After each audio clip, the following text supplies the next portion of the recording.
સત્સંગ પરિવારના જય સિયારામ.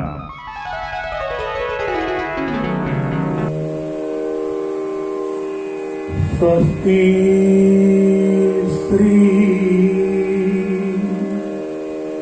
ગણેશાય નમઃ. શ્રી સદગુરુ પરમાત્મને નમઃ. શ્રી કૃષ્ણ ગોવિંદ હરે મુરારી હે નાથ નારાયણ વાસુદેવા. શ્રી કૃષ્ણ ગોવિંદ હરે મુરારી હે નાથ નારાયણ વાસુદેવા. હે નાથ નારાયણ વાસુદેવા. હે નાથ નારાયણ વાસુદેવા. શ્રી કૃષ્ણ હરે મુરારી હે નાથ નારાયણ વાસુદેવા. શ્રી કૃષ્ણ હરે મુરારી હે નાથ નારાયણ વાસુદેવા. હે નાથ નારાયણ વાસુદેવા. હે નાથ નારાયણ વાસુદેવા. હે નાથ નારાયણ વાસુદેવા. હે નાથ નારાયણ વાસુદેવા.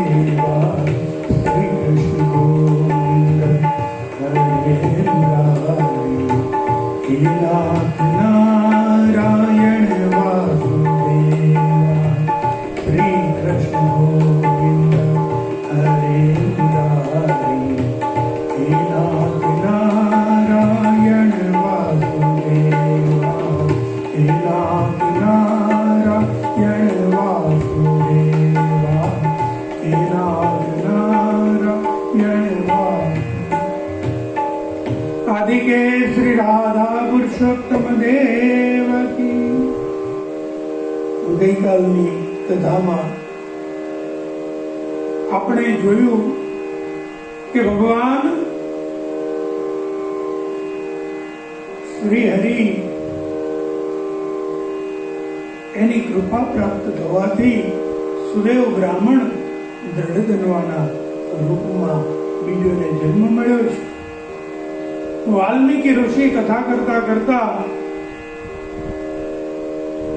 રાજા દ્રઢધનવાને એનું સંપૂર્ણ પૂર્વજન્મની કથા કહી દીધી અને કીધું કે હે રાજન, હવે તારા બધા જ પ્રશ્નોનો અંત આવી ગયો છે, માટે હું પવિત્ર સરયુ નદીના કિનારા તરફ પ્રયાણ કરું, જે સર્વ પાપને ધોનારી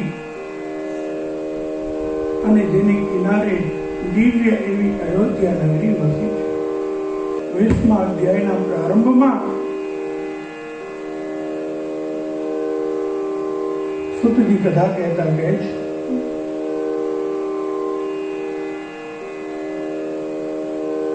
કે હે બ્રાહ્મણો, દ્રઢધનવાના પુનર્જન્મનું વૃતાંત શ્રી નારાયણના મુખથી સાંભળી નારદજીનું મન અત્યંત પ્રસન્ન થયું, પણ તૃપ્ત થયું નહીં, અને તેથી જ તેણે પણ નારાયણને વળી પાછો પ્રશ્ન કર્યો. નારદજી કહેવા માંડ્યા કે હે નારાયણ, મહારાજા દ્રઢધનવાનો પ્રશ્ન સાંભળી અને મહર્ષિ વાલ્મીકીએ એમને શું ઉત્તર આપ્યો? રાજા દ્રઢધનવાએ કેવો કેવો પ્રશ્ન કર્યો, આ બધું મારે જાણવું છે. અને ત્યારે નારાયણ બોલ્યા કે હે નારદ, દ્રઢધનવાએ ખૂબ જ સુંદર વિનંતી પૂર્વક પ્રશ્ન કર્યો હતો, સાંભળ. કેવી રીતે પ્રશ્ન કર્યો હતો એવું સંભળાવો. દેખો મેરે ભાઈ બહેન, પ્રશ્ન પૂછવો એ પણ એક કળા છે અને એ કળામાં પારંગત થવું જોઈએ. પ્રશ્ન એવી રીતે પૂછવો જોઈએ કે જેની પાસે આપણે પ્રશ્ન કરીએ એને એ પ્રશ્નનો ઉત્તર આપવામાં ખૂબ આનંદ આવે. બાકી મોટે ભાગે પ્રશ્ન કરતા હોય એના પ્રશ્ન સાંભળીએ ત્યારે આપણને ખબર પડે કે આને ઈ જાણવામાં ઈચ્છા નથી, એને એના પ્રશ્નનો જવાબ નથી મેળવવો, એને ઈ જાણવું છે કે તમે કેટલું જાણો છો. આવી રીતે પ્રશ્ન કરવો એ યોગ્ય નથી. ભગવાન શ્રી નારાયણ કહે છે કે હે નારદ, રાજા દ્રઢધન્વાએ જ્યારે મહર્ષિ વાલ્મીકી જવા માટે તૈયાર થઈ ગયા ત્યારે એમને સુંદર વિનવણી કરી અને પ્રશ્ન કર્યો છે. દ્રઢધન્વા બોલ્યું છે, પુરુષોત્તમ માસોયમ કથમ કાર્યો મુમુક્ષુભિઃ ઇદ્રજા કસ્ય પૂજા ચ કિમ દાનમ કો વિધિ મુને એતत् સર્વ સમાચક્ષ્વ સર્વલોકહિતાય મે સર્વલોકહિતાર્થાય ચરંતી હે ભવાદૃશા. રાજા દ્રઢધન્વા કહેવા માંડ્યો કે હે મહામુનિ, મુમુક્ષોએ તે પુરુષોત્તમ માસ કેવી રીતે સેવવો જોઈએ, એ મહિનામાં કોની પૂજા કરવી જોઈએ, હે પ્રભુ કયું દાન કરવું જોઈએ, કેવી રીતે દાન કરવું જોઈએ, એ બધું સર્વલોકના હિત માટે આપ મને કહો. આપ જેવા પુરુષો સર્વલોકના હિત માટે વિચારે છે. હે મહામુનિ, એ મહિનો સાક્ષાત પુરુષોત્તમ પોતે જ છે, તેથી તેમનું સેવન કરતા મોટું પુણ્ય થાય છે એમ આપના મુખથી મેં વારંવાર સાંભળ્યું છે.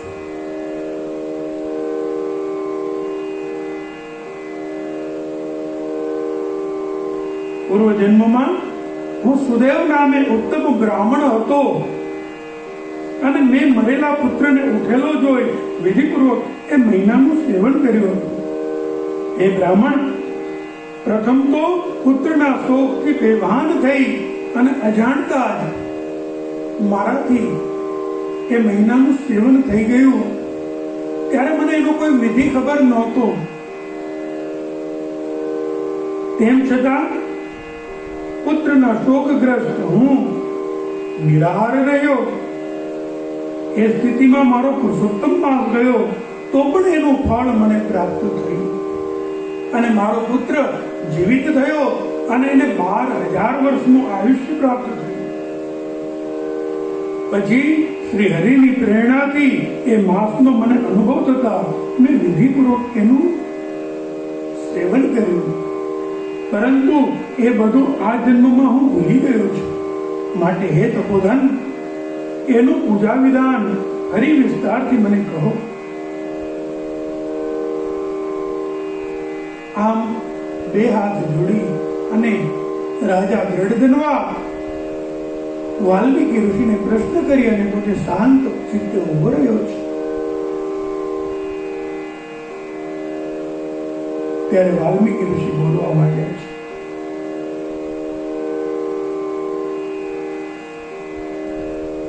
હે પુત્ર, ખરેખર તો હું મારી યાત્રા ચાલુ કરવાની તૈયારી કરી રહ્યો હતો, પણ તે અતિ ઉત્તમ પ્રશ્ન કર્યો છે અને ખૂબ મહત્વનો આ પ્રશ્ન છે. માટે અવશ્ય હું એનો જવાબ આપીશ. અને પછી વાલ્મીકી ઋષિ બોલ્યા છે. વાલ્મીકી ઉવાચ બ્રાહ્મે મુહૂર્તે ચોથાય परमं ब्रह्मर्षि विचिन्तये ततो व्रजे नैत्यां मृत्सोदकभाजनम्।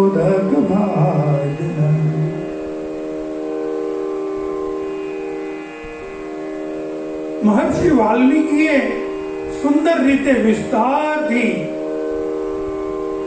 આખી આ વ્રત કથા, આ વિધિ વિધાન કેવી રીતે કરવું એ જણાવતા કહેવું છે કે સૌથી પહેલા તો પુરુષોત્તમ માસનું સેવન કરવાની ઈચ્છા ધરાવનારા મનુષ્ય નિયમ પૂર્વક બ્રાહ્મ મુહૂર્તમાં ઉઠી જવું. બ્રાહ્મ મુહૂર્તમાં પથારીનો ત્યાગ કરી દેવો. બ્રાહ્મ મુહૂર્ત એટલે સામાન્ય રીતે સૂર્ય ઉદય પહેલાના 1.5 કલાકનો સમય, એને બ્રાહ્મ મુહૂર્ત કહેવાય છે. બ્રાહ્મ મુહૂર્તમાં ઉઠી શૌચ સ્નાનાદિથી પરવારી અને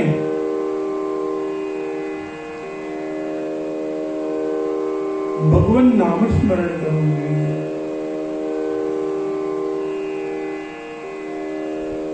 અહીંયા મહર્ષિ વાલ્મીકીજીએ ખૂબ જ સ્પષ્ટતાપૂર્વક એ પણ જણાવ્યું છે, તીર્થે શોચમ ન પૂર્વિતમ પૂર્વિતો ધૃત વારિણા પરંતિ દ્વય સંચારી ત્વયક્વા કુર્યાદનુ ધૃતે. યાદ રાખવું કે તીર્થ સ્થળમાં એટલે કે જળાશયની અંદર રહી શૌચ ન કરવું, પણ એ તીર્થમાંથી જળ બહાર લઈ થોડે દૂર જઈ અને શૌચ કરવું. અહીંયા એમ પણ કહેવામાં આવ્યું છે કે ત્યાં સુધી કે 2 હાથ પોળો પ્રવાહ પણ જ્યાંથી કોઈ નદીનો વહેતો હોય એમાં પણ શૌચ ન કરવું જોઈએ. પુરુષોત્તમ માસનું ઉત્તમ વ્રત કરનારે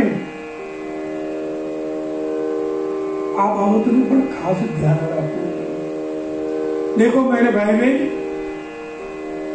ઘણીવાર ભગવાનની ભક્તિ કરવામાં, પૂજા કરવામાં, સેવા કરવામાં આપણે અજાણતા જ કેટલા મોટા મોટા પાપ કરી નાખતા હોઈએ છીએ. હું નાનો હતો ત્યારે અમારા લખી દીકરી રામજી મંદિર, એમાં ગૌરવ પૂજા કરવા માટે દીકરીઓ આવે અને ત્યારે મારા ફુવા સ્વર્ગસ્થ શ્રી મનહરલાલ ભટ્ટ ત્યાંના પૂજારી હતા. એ પૂજા કરાવે, એ મને બોલાવે, દીપક તું આવજે મદદ કરવા, અને હું એમને મદદ કરવા જતો. અને ત્યારે હું જોતો કે પૂજા કરતા હોય એટલે ભગવાન ઉપર જ્યારે એમ કહેવામાં આવે કે હવે ભગવાનને અબીલ ગુલાલ કંકુ ચડાવો, એટલે અબીલ ગુલાલ કંકુ આ બધું ચડાવે ત્યારે દુકાનેથી આપણે પૂજા બોલાવીએ ને એટલે દુકાનવાળા હવે હોશિયાર થઈ ગયા છે. એ અડધી ચમચી પ્લાસ્ટિકની કોથળીમાં ભરી અને આપી દે. ભગવાન પાસે પૂજા ચડાવવા જઈએ ત્યારે પ્લાસ્ટિકની કોથળી ખોલી અને થોડોક આપણે પૂજા ચડાવ્યો, પણ હવે આ કોથળી નાખવી ક્યાં? એટલે ત્યાં ને ત્યાં ભગવાનની ઉપર જ એ કોથળી પધરાવી દેવામાં આવે.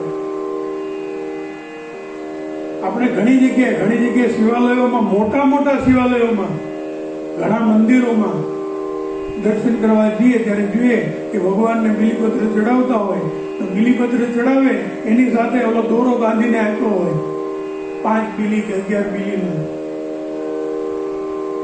સીધું એ બંચ જ ચડાવી દેવાનું. આપણે શું કરીએ? ભગવાનની ભક્તિ માટે ભાવ આવશ્યક છે. જ્યારે આપણે ભગવાનને પગે લાગીએ ત્યારે આપણા મનમાં એ ભાવ હોવો જોઈએ કે સામે મૂર્તિ નથી પણ સ્વયં મારો ભગવાન ભોળિયોનાથ બિરાજમાન છે. આ લિંગ સ્વરૂપે ભોળાનાથની હું સેવા કરું છું.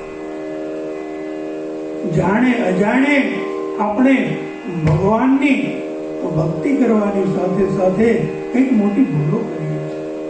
અવશ્ય ભગવાનનું સ્વરૂપ દર્શનીય હોવું જોઈએ, પણ સ્વરૂપની રીતે હોવું જોઈએ.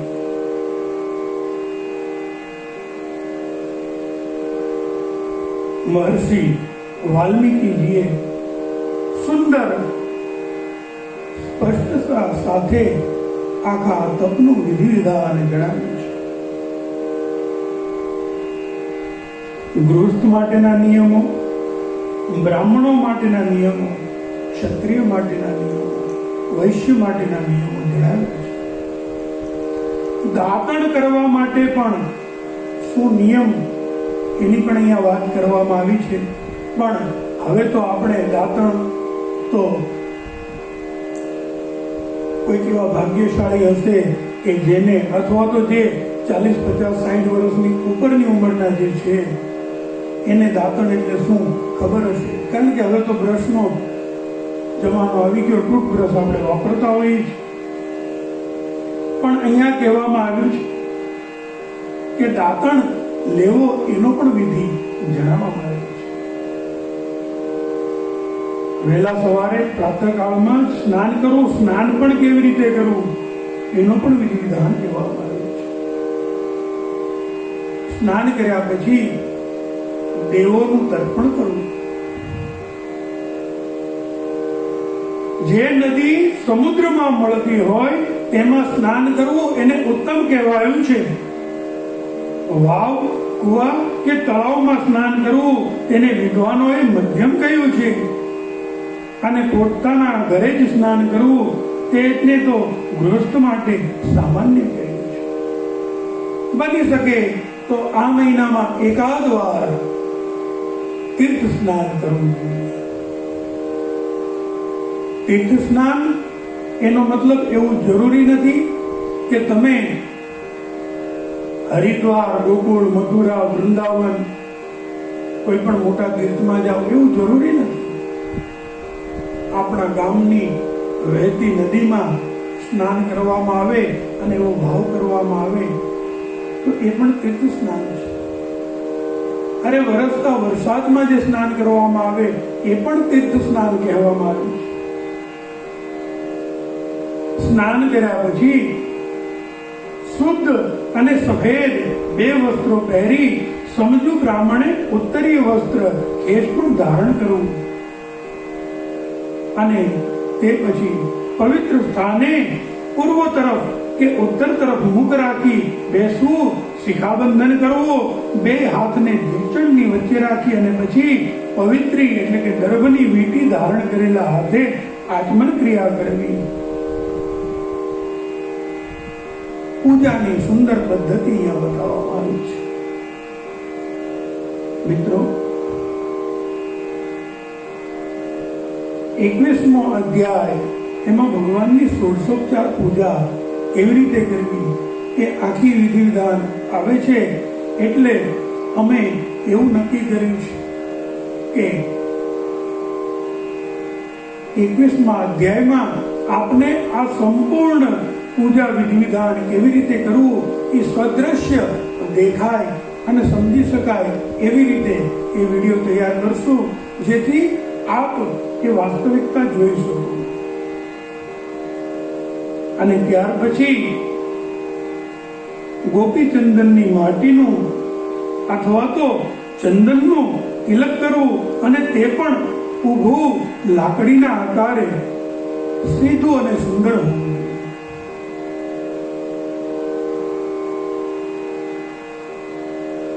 અથવા તો પછી જે શિવ પરંપરામાં માનતા હોય, જે બ્રાહ્મણો શિવ પૂજક હોય, એ આડું 3 રેખા વાળું ત્રિકોણ એવું તિલક પણ કરી શકે છે. પણ તિલકની વચ્ચે છિદ્ર તો કરવું જ જોઈએ એવું અહીંયા મહર્ષિ વાલ્મીકી કહે છે. કારણ કે તિલક માં સ્વયં શ્રી હરિનો વાસ છે. જ્યારે તિલકમાં કરવામાં આવતું ચિત્ર એ સ્વયં માતા લક્ષ્મીજીનો વાસ છે. અને ત્રિપુંડમાં આડા તિલકમાં જ્યારે ચિત્ર કરવામાં આવે, ગોળ ચાંદલો કરવામાં, જેને આપણે ઓળખીએ ચાંદલા તરીકે કરવામાં આવે છે, ત્યારે તે માં પાર્વતીજી નો વાસ છે એમ સમજવું જોઈએ. પરંતુ જે છિદ્ર વિનાનું તિલક કરાય છે એને તો નિંદનીય ગણે છે, એમ મહર્ષિ વાલ્મીકીજીએ અહીંયા કહ્યું છે. આગળ કથા કરતા વાલ્મીકીજીએ કહ્યું છે કે ધોળું તિલક એટલે કે ગોપીચંદનથી જે તિલક કરવામાં આવે એ સફેદ કલરનું ધોળું દેખાય છે, એ જ્ઞાન આપનાર છે. લાલ તિલક મનુષ્યને વશમાં કરનાર છે અને પીળું તિલક સર્વ સમૃદ્ધિ કરનાર કહેવાય છે. માટે આ સિવાયના રંગનું તિલક ન કરવું જોઈએ એવું અહીંયા કહેવામાં આવ્યું છે. એમ તિલક ધારણ કર્યા પછી જ ગોપીચંદનની માટીના જ શંખ, ચક્ર આદિ ચિહ્નો ધારણ કરવા, કારણ કે તે સર્વ પાપોનો નાશ કરનારા છે, પૂજાના અંગના રૂપ કહેવાયા છે. મહર્ષિ વાલ્મીકીજી કથા કહેતા કહે છે કે હે દ્રઢ ધનવાન, જે મનુષ્યના શરીર ઉપર શંખ, ચક્ર આદિ ચિહ્નો દેખાય છે તેને મનુષ્ય ન સમજવો, એ તો સદાય ભગવાનનું જ શરીર છે એમ જાણવું.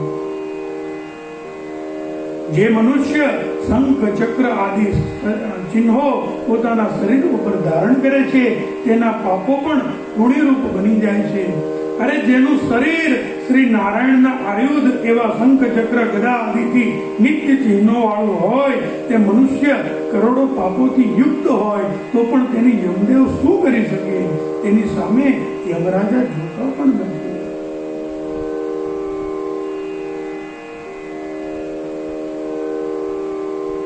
આ કથામાં આપણને એક ટૂંકસાર ખૂબ સુંદર દેખાય છે અને એ ટૂંકસાર એક જ છે.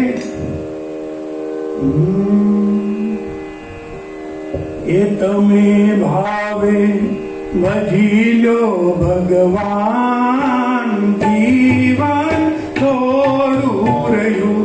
તમે ભાવે ભજી લો ભગવાન, જીવન થોડું રહ્યું. રે કાંઈક આત્માનું કરી લો કલ્યાણ, જીવન થોડું રહ્યું. કાંઈક આત્માનું કરી લો કલ્યાણ, જીવન થોડું રહ્યું.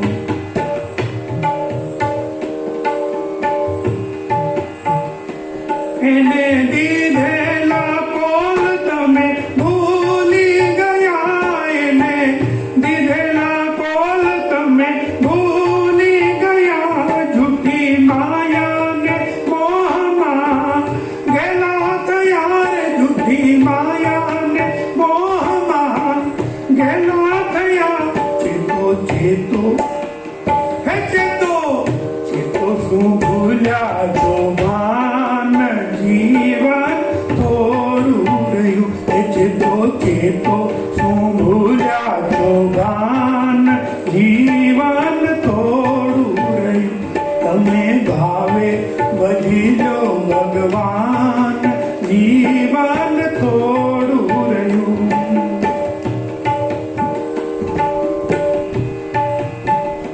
બાળપણને યુવાનીમાં અડધું ગયું, બાળપણને યુવાનીમાં અડધું ગયું. નહીં ભક્તિના માર્ગમાં ડગલું ભર્યું, નહીં ભક્તિના માર્ગમાં ડગલું ભર્યું. હવે બાકી છે એ હવે બાકી છે તેમાં જો ધ્યાન, જીવન થોડું રહ્યું. તમે ભાવે ભજી લો ભગવાન, જીવન થોડું રહ્યું. કઈ આત્માનું કરી લો કલ્યાણ, જીવન થોડું રહ્યું.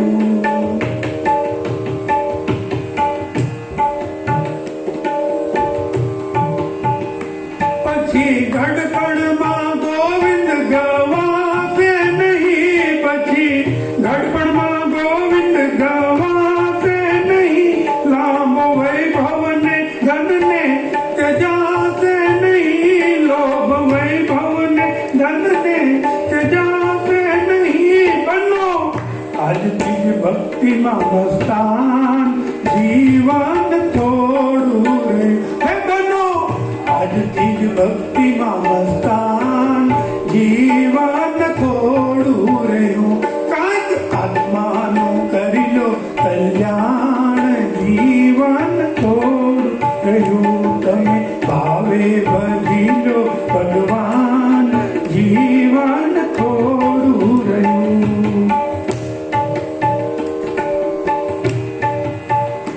જરા ચેતીને ભક્તિનું બાપુ બરો જરા ચેતીને ભક્તિનું બાપુ બરો કાંઈક ડરતો પ્રભુનો દિલમાં ધારો કાંઈક ડરતો પ્રભુનો દિલમાં ધારો છીએ હે છીએ થોડા દિવસોના મહેમાન જીવન થોડું રહ્યું છીએ થોડા દિવસોના મહેમાન જીવન થોડું રહ્યું કાંઈક આત્માનું કરી લો કલ્યાણ જીવન થોડું રહ્યું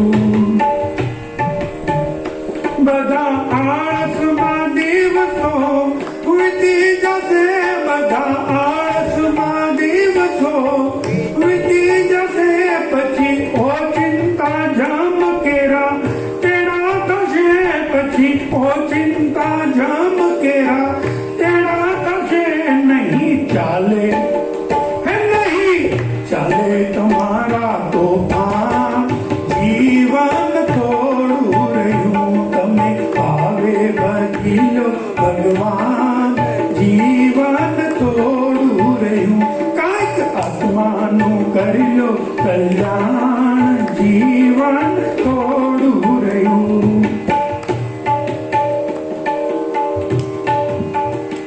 એમ કહેવું રાજગુરુજીનું ઉર્માદરો એમ કહેવું રાજગુરુજીનું ઉર્માદરો ખંડ રાખીને રામ નામ ભાવે ભજો ખંડ રાખીને રામ નામ ભાવે ભજો ભલું જાણો હે ભલું જાણો ભક્તિનું સોપાન જીવન થોડું રહ્યું ભલું જાણો આ ભક્તિનું સોપાન જીવન થોડું રહ્યું તમે ભાવે ભજી લો ભગવાન જીવન થોડું રહ્યું કાંઈક આત્માનું કરી લો કલ્યાણ જીવન થોડું રહ્યું જીવન થોડું રહ્યું જીવન થોડું રહ્યું અધિકે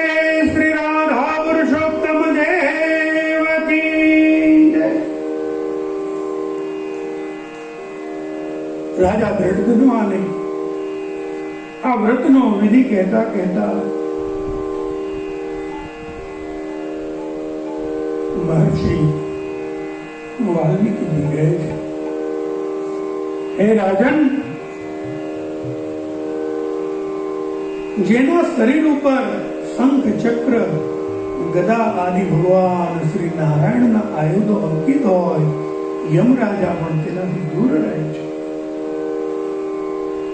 અને ત્યાર પછી પ્રાણાયામ કરી સંધ્યા વંદન કરવું અને તેમાંની પહેલી પ્રાતઃ સંધ્યા નક્ષત્રો દેખાતા હોય એ સમયે જ વિધિ પ્રમાણે થવી જોઈએ અને પછી સૂર્યનું દર્શન થાય ત્યાં સુધી ગાયત્રી મંત્રનો જાપ કરવો જોઈએ. જ્યારે ભગવાન સૂર્યનારાયણ ઉદિત થઈ જાય ત્યારે હે રાજા એને લાંબા થઈ અને દંડવત પ્રણામ કરવા જોઈએ. સંધ્યાના સમયે પોતાના પગને પૃથ્વી પર નમાવવા એટલે કે સાષ્ટાંગ દંડવત પ્રણામ કરવા અને પછી આ સુંદર શ્લોકનું ગાન કરવું જોઈએ. યસ્ય સ્મૃત્યા ચ નામોક્ત્યા તપો યજ્ઞ ક્રિયાદિષુ ન્યૂનમ સર્વો સંપૂર્ણતામ યાતિ સદ્યો વંદે તમચ્યુત. હે અચ્યુત, હે પ્રભુ જેમના સ્મરણથી તથા નામોચ્ચારણથી તપ યજ્ઞ સંધ્યા વંદન આદિ બધી જ ક્રિયાઓમાં કે દાનાદિ સત્કર્મોમાં જે કાંઈ અપૂર્ણતા રહી ગઈ હોય એની તત્કાળ પૂર્ણતા થાય છે. હે ભગવાન, હે અચ્યુત, હું આપને વંદન કરું છું. મારી પૂજામાં કઈ અપૂર્ણતા રહી ગઈ હોય તો આપ તેમાં પરિપૂર્ણતા લાવી અને મને પૂજાનું સંપૂર્ણ ફળ પ્રાપ્ત થાય એવા આશીર્વાદ પ્રદાન કરો. જે બ્રાહ્મણ, ક્ષત્રિય કે વૈશ્ય શ્રદ્ધા તથા વિધિપૂર્વક સૂર્યોપાસન કરે છે તેને ત્રણેય લોકમાં કઈ દુર્લભ નથી. હે રાજા દંડધનવા, પૂર્વોક્ત કર્મ તો દિવસના પ્રથમ ભાગમાં કરવાનું કહ્યું છે, માટે તે રીતે નિત્ય ક્રિયા કર્યા પછી શ્રી હરિની પૂજા શરૂ કરવી અને તેમાં પ્રથમ લીપેલી પવિત્ર જગ્યા પર કાળજીથી મૌન ધરી પવિત્ર થઈ ગાયના છાણ વડે ગોળ કે ચોખુંડું મંડળ કરવું, તેના પર વ્રતની વિધિ માટે ચોખા વડે 8 પાંખડીનું કમળ રચવું અને તેના પર સોનાનો, રૂપાનો, તાંબાનો કે મોતીનો નવો મજબૂત કાણા વિનાનો સુંદર કળશ સ્થાપવો અને એ કળશમાં શુદ્ધ તીર્થોમાંથી આણેલું જળ, ગંગાજળ, યમુના જળ ઇત્યાદિ, સૂર્યપુત્રી તાપીનું જળ, કોઈ પણ નદીનું પવિત્ર જળ એમાં પરિપૂર્ણ ભરી અને કળશની પૂજા કરવી.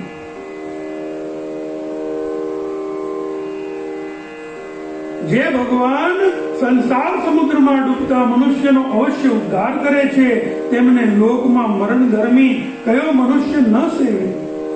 ગામ, ધન, પુત્રો, ઘર કે શુભ અશુભ કર્મ ફરી પ્રાપ્ત થઈ શકે છે પણ ફરી ફરી મનુષ્ય શરીર કદી મળતું નથી. માટે એ માનવ દેહ મેળવી પ્રભુ સેવન કરી જ લેવું જોઈએ. કારણ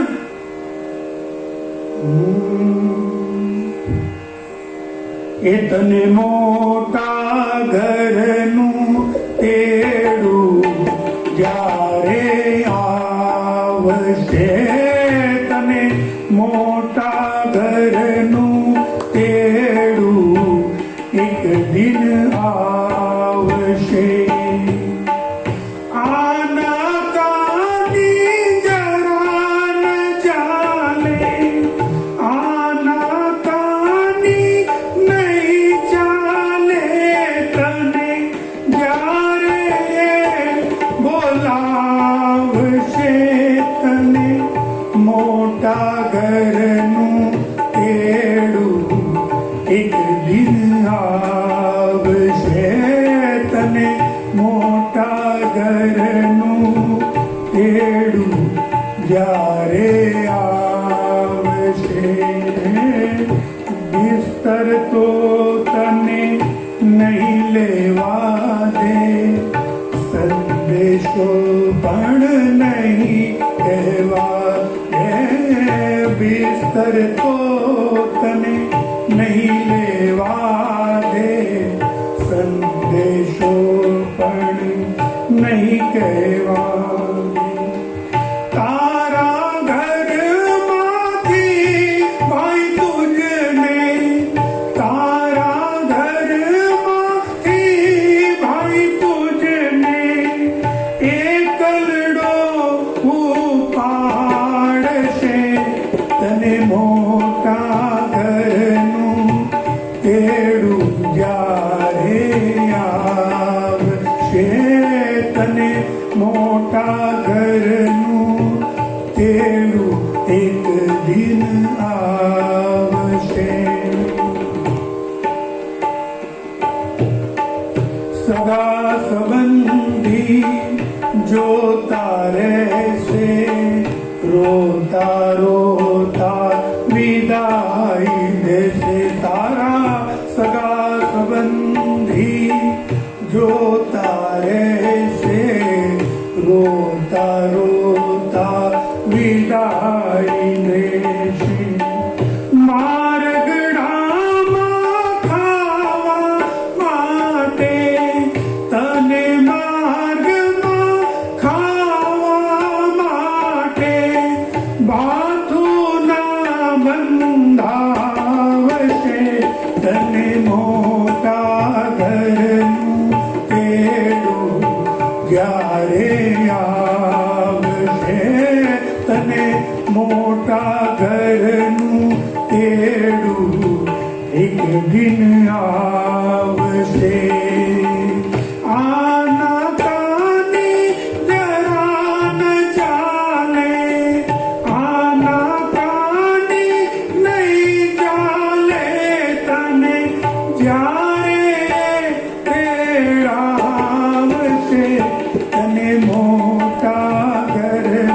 તેડું ક્યારે આવશે તને મોટા ઘરનું તેડું એક દિન આવશે.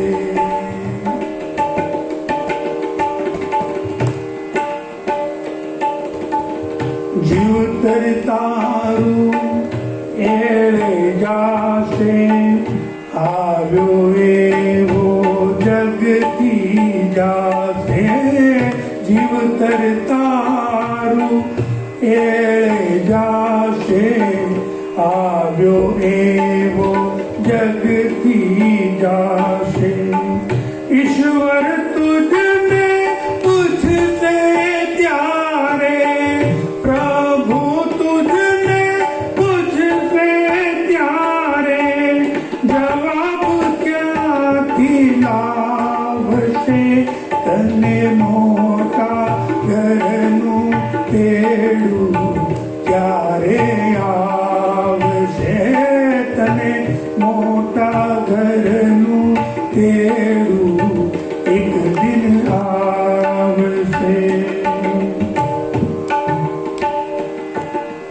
પુનીત પદવી તુજને આપી માનવ તનમાં દીધો સ્થાપી.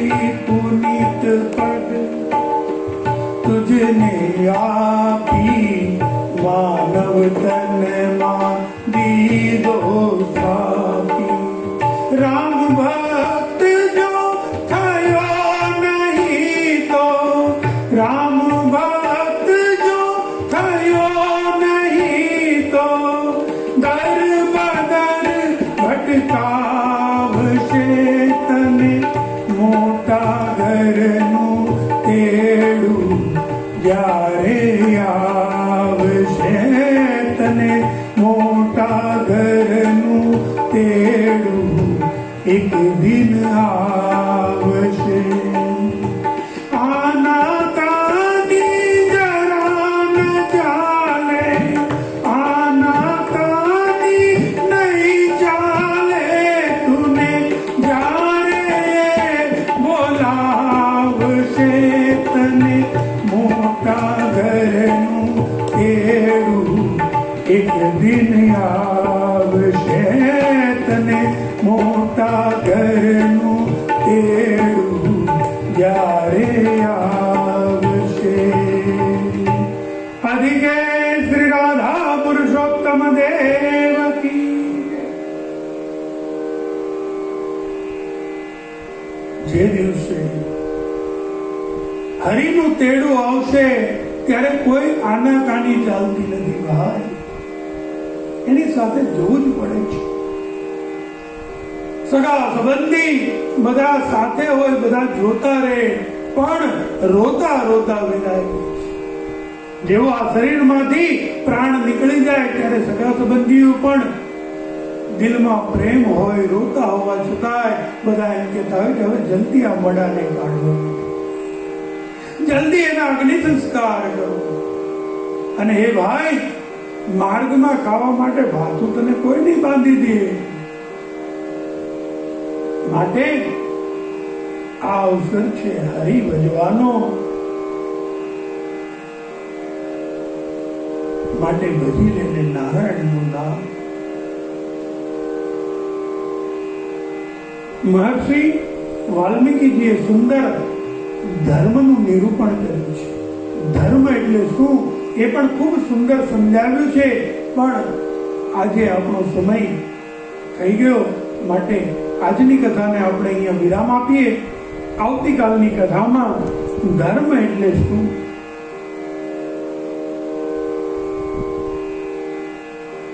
ભગવાન શ્રી નારાયણના મુખે નારદજીએ જે સાંભળ્યું એ કથા આપણે આવતીકાલે ધર્મ એટલે શું એનો પરિચય મેળવશું. પરમ દિવસે 21મા અધ્યાયની કથામાં ભગવાનનું 1600 પૂજન કેવી રીતે કરવું જોઈએ એની સંપૂર્ણ વિગતવાર આપને જાણ થશે. માટે ખાસ આપ જોશો. અમારી યુટ્યુબ ચેનલ સત્સંગ પરિવાર એને હજી પણ જો આપે સબસ્ક્રાઇબ ન કરી હોય તો જલ્દીથી એને સબસ્ક્રાઇબ કરો. આપના સ્નેહીઓ, મિત્રો, સ્વજનો બધાને આની જાણ કરો. ષોડશોપચાર પૂજન કેવી રીતે એ અતિશય મહત્વનો અધ્યાય છે, બધાએ જાણો. દેખો મેરે ભાઈ બહેન, ઘણીવાર આપણે કર્મ અને સંજોગો અનુસાર સમય ન આપી શકતા હોય, પણ ત્યારે આપણા દ્વારા કોઈકને આંગળી ચીંધવામાં આવી હોય તો આંગળી ચીંધ્યાનું પણ પુણ્ય ગણવામાં આવ્યું છે. માટે અત્યારે જ અમારી આ સત્સંગ પરિવાર ચેનલ એને આપ સબસ્ક્રાઇબ કરો અને ત્યાર પછી બાજુમાં આવેલું બેલ આઇકન જરૂર દબાવજો, જેથી કરી અને અમે જેવા અમારા નવા વિડીયો અપલોડ થાય તરત જ આપ સુધી પહોંચી શકે અને આપ એને જોઈ શકો. ષોડશોપચાર પૂજન દરેકે શીખવું જોઈએ. બ્રાહ્મણ પાસે આપણે પૂજા કરાવીએ એ બહુ જરૂરી છે. બ્રાહ્મણ વિદ્વાન હોય છે. બ્રાહ્મણ સદૈવ શાસ્ત્રોનું અધ્યયન કરી શાસ્ત્રોને પોતાની અંદર ઉતારી એના ગૂઢાર્થને સરળ રીતે સમજી અને યજમાનનું સારામાં સારું કલ્યાણ કેવી રીતે થાય એ માટે પ્રયત્નશીલ હોય છે. માટે પૂજા વિધિ માટે બ્રાહ્મણ અનિવાર્યપણે આવશ્યક છે, પણ યજમાનને પણ જો વિધિ વિધાનનું જ્ઞાન હોય તો એને પોતાને પૂજા કરવામાં વિશેષ આનંદ પ્રાપ્ત થાય છે. અને પહેલેથી સંપૂર્ણ સામગ્રીઓ જો આપણે તૈયાર કરી લીધી હોય તો સમય પ્રમાણે એ સામગ્રી આપણે ભગવાનને પ્રદાન કરીએ ત્યારે તો પૂજાનો આનંદ બેવડાઈ જાય છે. ભગવાન પણ ખૂબ રાજી થાય છે. માટે અવશ્ય આપ આ કથામાં જોડાયેલા રહેજો. આજની કથાને વિરામ આપી એ પહેલા 2 મિનિટ હરિનામ સંકીર્તન.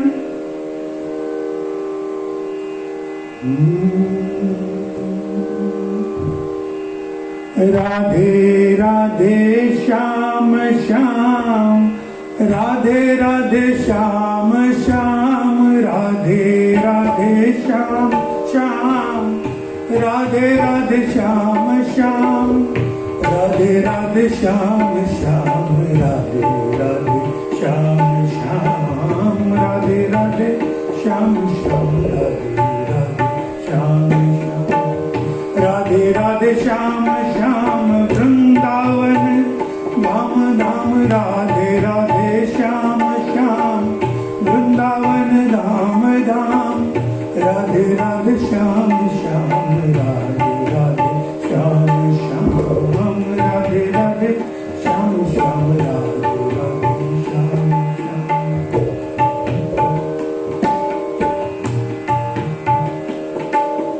હે કાના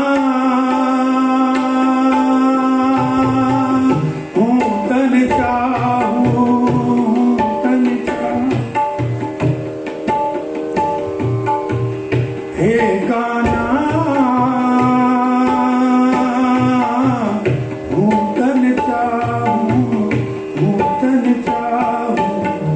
રાધે રાધે શ્યામ શ્યામ, રાધે રાધે શ્યામ શ્યામ, રાધે રાધે શ્યામ શ્યામ, રાધે રાધે શ્યામ, રાધે રાધે શ્યામ શ્યામ, ગોકુળિયો ગામ ગામ, રાધે રાધે શ્યામ શ્યામ, ગોકુળિયો ગામ ગામ, રાધે રાધે શ્યામ શ્યામ, રાધે રાધે શ્યામ શ્યામ, રાધે રાધે શ્યામ શ્યામ, રાધે રાધે શ્યામ શ્યામ, રાધે રાધે શ્યામ શ્યામ, રાધે રાધે શ્યામ શ્યામ, રાધે રાધે શ્યામ. આદિકે શ્રી રાધા પુરુષોત્તમ દેવ કી જય. શ્રી રાધે રાધે, શ્રી રાધે રાધે, શ્રી રાધે રાધે. આપ આપના આપ્તજનોને સંભળાવી આપનું અને સત્સંગીઓનું જીવન ધન્ય કરશો એ જ અભ્યર્થના સાથે સત્સંગ પરિવારના જય સિયારામ, જય સિયારામ.